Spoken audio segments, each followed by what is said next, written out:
Sometimes it's as easy as popping a tablet into a bottom of water. Hi, welcome to the Running Channel. I'm Kate, and today, along with Anna and Rick, we're going to talk to you about how to stay cool when it's hot outside, but you still want to get out for your run. Remember, if you're new around here, we upload new videos every week all about running. So make sure you hit the subscribe button. And tap the bell icon too so you get notified when we do.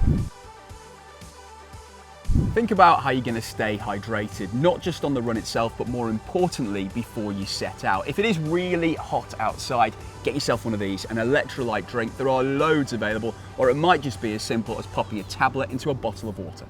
Now, your body needs these minerals from electrolytes to help send signals from your brain to your muscles, and you lose them when you sweat, and that can actually affect how you process any water that you do take on board to help you rehydrate, and that's why it's important. Far more seriously, and at the other end of the spectrum, is drinking too much water when you're going out for a run. Hyponatremia is the medical term for it, and what happens there is when your blood salt levels get abnormally low, which can cause your water levels to rise and your cells to swell. Now, this is really unlikely to happen and can be very rare, but it can cause all kinds of problems from mild to life-threatening when it does happen. And the group most at risk, well, that's women, because on average they're smaller and have less muscles than men, therefore need to drink less and can end up drinking far too much. A good way to check that you're hydrated enough is to check the colour of your pee. If it's too dark, you're probably not hydrated enough. You should be aiming for a light straw colour. You can check out this colour chart here, and you might be surprised at the colour that you're starting to get dehydrated. You'll also need to think about hydrating when you're out. Now, a lot of people don't like carrying things with them when they run, big water bottles or packs, and that's fine. Maybe you can plan a route where you leave a bottle in your front garden and run in loops around your house or your office. Or you could slip a pound coin in your pocket and just dive into a shop when you need it. Or you could plan your route to take you to a local park or somewhere where you know that there's drinking water or a fountain available for you to use. Just bear in mind though, if you're going out for a run of 45 minutes or less, you probably don't need to take water with you, no matter how hot it is. Just make sure you drink before and after.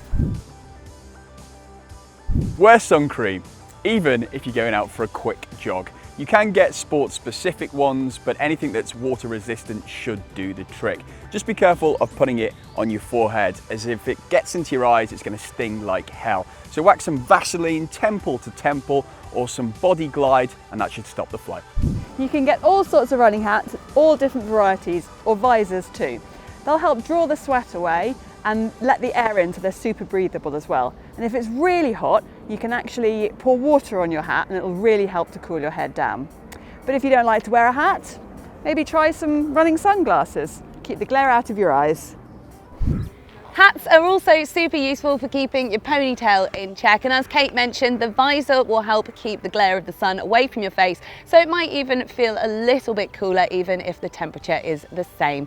And hats can also make you look super cool once you find one that you love. Wear a vest that's a bit bigger and lighter in colour, and make sure it's a technical fabric, as that will wick the sweat away from your skin. Wearing lighter clothes reflect the sun's rays, while wearing things that are a little bit looser take advantage of any breeze. Make sure your feet are dry when you head out and that you're wearing socks and shoes that you've properly worn in. Otherwise, with the increased sweating from the heat, you might find that the friction causes blisters. For more advice on how to prevent and treat blisters, check out our video. Don't try and go out for your 20-mile long run in the middle of the day when it's really hot. There's just no point in even trying. Instead, why don't you get up early and get it done before the sun has had time to heat things up. That way you'll feel super smug for the rest of the day as well. Think of those feel-good endorphins that will kickstart your day.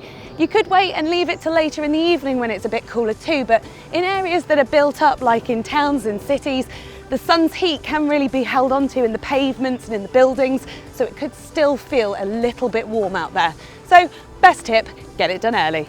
If you head to a park, you can get respite from the sun underneath the shade of the trees. Coastal areas also tend to get better breezes, and sometimes they're about 2 or 3 degrees cooler than inland. Also, be mindful of where you're running or what you're running on. Tarmac absorbs the heat and radiates it right back at you. Hot days are perfect for heading to the trails. You might get more shade, and you're going to have to slow down a little bit anyway to cope with the different terrain. Now you are going to need to slow your pace right down because your body is going to be working a lot harder in the heat. It's absolutely fine to decrease your easy run pace by 1 or even 2 minutes a mile. Science says that roughly every 3 degrees Celsius it is above 15 degrees could slow your pace by as much as 20 to 30 seconds per mile. That's not going to be the case for everyone though. Some people love running in the heat. I know I personally run really hot and I really slow down when it is really hot outside. So just don't compare yourself to other people and do what feels right for you. Comparison is the thief of joy. Running in the heat is the perfect opportunity to run how you feel and not follow strict time targets. It's perfectly fine to take some time out and cool down in the shade a little bit. And if you do wear a heart rate monitor while you're running in the heat, don't forget your heart rate will be a little bit faster than normal. Make sure you do some cool down stretches. You might want to head inside and do those in the shade though, but they'll be great at bringing your body temperature and your heart rate down. Replace any fluids you've lost. Drink some water as soon as you get back from your run. And get in a cool shower. That will really help to bring your body temperature in, and stay in it until you feel that you've really cooled down. Make sure you eat something too, like you would with any workout. Try and get something that's a good mix of carb and protein in around 30 minutes after you've finished your run. Don't overthink it and make sure you get out and enjoy your run. It's not too often that it's too hot to get out and run. And soon the nights will be drawing in, there'll be frost on the ground, and you'll be wishing that you were back out there pounding the pavements. So hopefully you've found some useful tips in this video that will help you to get out there and enjoy the sunshine. Don't forget to subscribe to the running channel, and if you've got any other tips for running in the heat as well, leave them in the comments below and we'll see you next time.